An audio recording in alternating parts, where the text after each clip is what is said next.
Oke, apa kabar wahai sahabat petani? Baik, dalam video ini kita akan membahas tentang prospek, cara, dan penggunaan teknologi yang telah diaplikasikan di pertanian kopi yang ada di Brazil. Nah, kira-kira bagaimanakah proses pertanian di sana dilakukan? Dengan cara apakah mereka bertani kopi, kemudian dengan sistem apakah mereka membuat kopi menjadi kopi bubuk ataupun kopi siap saji? Mari kita saksikan video ini. Nah, video dimulai dengan penampakan beberapa pohon kopi dan sistem pengelolaannya juga di sini. Dan proses sampai penjemuran, roasting, sampai kopi bisa dinikmatin dalam segelas kopi. Nah, di sini kita akan membahas tentang bagaimana petani-petani di Brazil memiliki cara ataupun memiliki metode untuk bertani kopi. Kira-kira apakah sama dengan di daerah kita sendiri ataukah berbeda? Lalu, kira-kira apa yang bisa kita aplikasikan cara mereka bertani dan bisa diadopsi ataupun kita terapkan di pertanian kita. Baik, jadi sebelum terlalu jauh teman-teman, di luar negeri ataupun di daerah lain, mereka bertani juga masih ada sistem bertani tradisional dan sistem bertani yang sudah maju. Nah, sistem tradisional inilah yang masih kita adopsi dan kita gunakan di dalam daerah kita, teman-teman. Kebanyakan di tempat kita itu pengolahan kopi, pemetikan kopi, dan bertaninya kopi itu masih sederhana sekali. Jadi belum menggunakan teknologi. Sedangkan kalau di daerah Brazil, mereka sudah banyak menggunakan teknologi untuk melakukan pertanian. Nah, contohnya seperti ini, teman-teman. Di sini ya, kita lihat. Kenapa di sini tidak ada pohon naungan, terus juga kopinya bisa berbaris lurus dengan jarak yang benar-benar spesifikasi, dan mereka juga tidak pernah menanam pohon-pohon naungan. Nah, kira-kira apa sih bedanya? Kok di tempat kita harus ada pohon naungan, terus juga di tempat kita ini kalau seandainya diaplikasikan seperti ini bisa tidak? Nah, ini yang akan kita bahas, teman-teman. Jadi yang pertama membedakan antara petani kita dan petani yang ada di luar negeri adalah yang pertama, kita belum menggunakan teknologi. Nah, seperti ini ya teman-teman. Mereka untuk menanam kopi sudah menggunakan traktor di sini. Nah, mereka sudah menggunakan traktor karena ada beberapa alasan, teman-teman. Yang pertama, mereka bisa menghemat tenaga, kemudian mereka juga bisa menghemat kos ataupun biaya yang dikeluarkan untuk bertanam kopi. Beda dengan kita yang masih menggunakan cangkul. Lalu, kira-kira kenapa kalau seandainya kita tidak bisa terapkan teknologi ini di tempat kita? Nah, jadi penggunaan traktor seperti ini di tempat kita itu masih jarang, bahkan belum ada ya mungkin teman-teman untuk proses bertani kopi. Dikarenakan memang penggunaannya ini bisa digunakan di lahan yang memiliki kemiringan yang tidak terlalu, teman-teman. Jadi kebanyakan tanah yang sedikit datar. Sedangkan kontur di tempat kita rata-rata di pegunungan. Nah, teman-teman, coba kita lihat ini adalah menjadi bibit, itu masih menggunakan polybag ya, teman-teman. Nah, coba kita lihat ini proses pembibitan yang mereka lakukan itu benar-benar masih manual ya. Dan coba lihat untuk masalah pembibitannya itu luar biasa banyak sekali ya, teman-teman. Dan inilah yang saya temukan di daerah kita ini sekarang sudah jarang yang melakukan pembibitan seperti ini, teman-teman. Semenjak ditemukannya okulasi ataupun sambung pucuk, banyak masyarakat yang tidak lagi mau menanam kopi dari bibit yang seperti ini, teman-teman. Dengan alasan menunggunya lebih lama untuk sampai panen dibanding dengan mereka yang melakukan okulasi ataupun sambung pucuk, karena itu tidak perlu memerlukan waktu yang panjang ataupun lama, tapi sudah bisa panen. Nah, kalau dilihat dari sistem pertanian di sini, teman-teman, coba kita lihat jarak tanamnya itu dekat ya. Jarak tanamnya dekat. Mungkin ini sekitar 1 meter, kayaknya nggak ada. Kenapa seperti ini?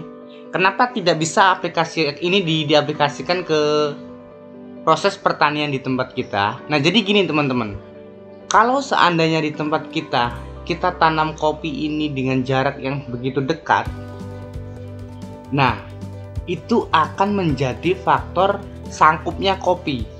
Jadi antara kopi 1 dan kopi 2 nya nantinya bakalan berhimpitan ataupun terlalu dekat ya teman-teman. Nah coba kita lihat lagi, coba proses untuk penanggulangan gulma juga mereka sudah menggunakan teknologi ya. Jadi dari gulma rumput tadi sudah dimasukkan ke dalam traktor, keluar udah menjadi pupuk kompos teman-teman. Nah ini proses pemupukannya teman-teman ya.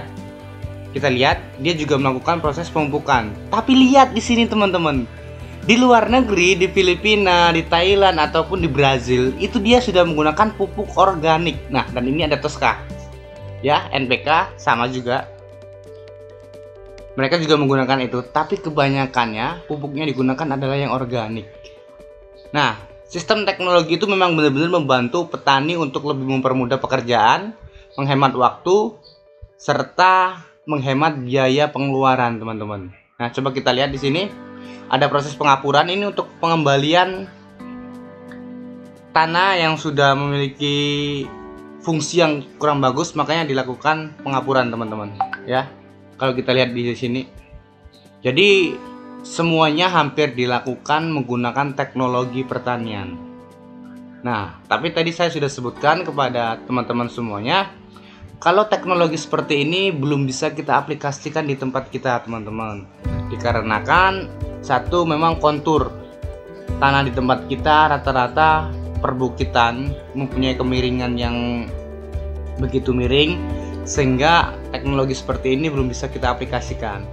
Kemudian teknologi seperti ini juga memiliki biaya yang sangat besar untuk membelinya ataupun memilikinya. Jadi nggak semua petani di Indonesia itu mungkin mampu untuk memiliki bahan seperti ini.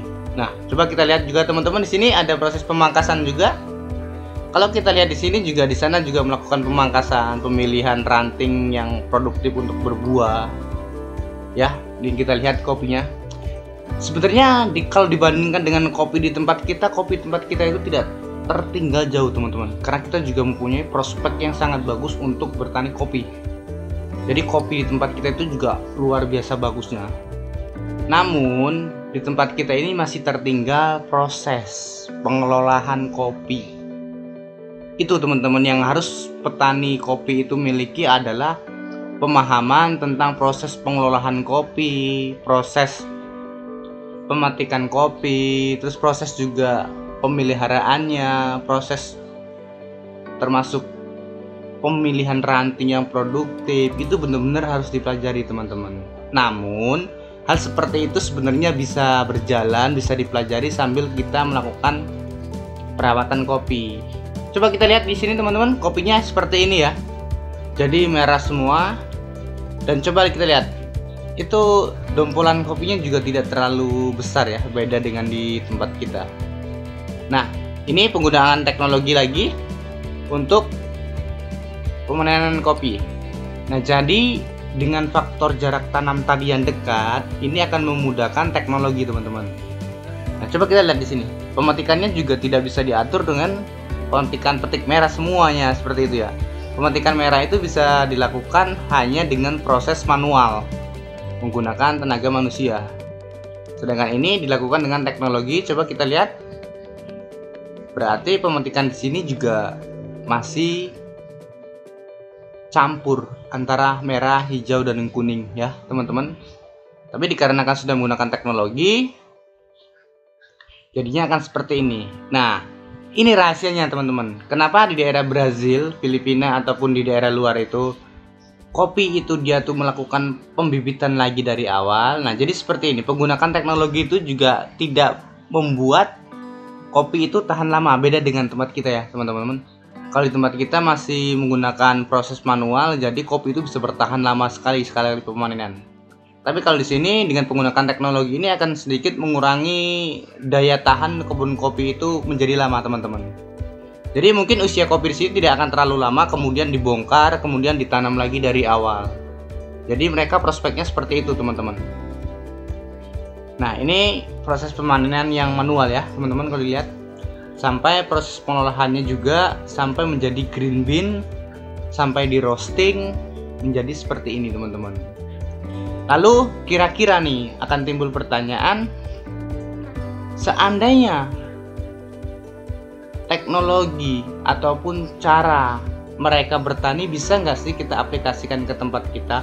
Untuk caranya bisa teman-teman, tapi tidak semuanya bisa kita aplikasikan. Karena kenapa? Di daerah kita ini kan daerah tropis, ya, daerah tropis. Lalu untuk suhunya juga berbeda, untuk sinar mataharinya juga berbeda. Maka dari itu sebenarnya semua yang diaplikasikan di Brazil belum tentu bisa diaplikasikan di tempat kita, teman-teman. Jadi saran dari Kamera Mahasiswa adalah pertahankan proses pertanian kita, tapi di-upgrade menjadi sedikit lebih baik. Mungkin lebih diperhatikan lagi dalam proses panen, lalu proses penjemuran, lalu proses pengolahannya juga, teman-teman. Agar kopi kita memiliki karakteristik yang lebih bagus dan memiliki nilai jual yang tinggi. Nah, kita saksikan ini, teman. Proses pengolahannya juga masih sama ya, di tempat kita juga masih menggunakan mesin seperti ini. Tapi ada beberapa memang yang beda dengan daerah kita. Di sini dilakukannya dengan sistem langsung dicuci, dipilih green bean-nya yang bagus dan tidak, baru dilakukan proses penjemuran. Oke teman-teman, mungkin sekian saja dari penjelasan kali ini.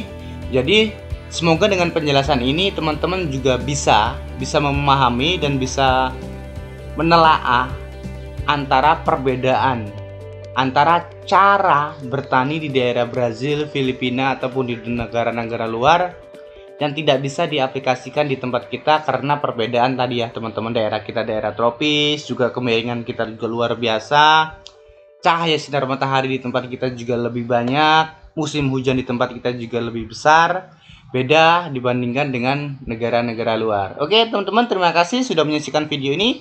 Semoga video ini bisa bermanfaat bagi kalian dan juga bisa bermanfaat bagi saya. Saya akhiri. Wabillahi taufiq wal hidayah. Wassalamualaikum warahmatullahi wabarakatuh. Bye.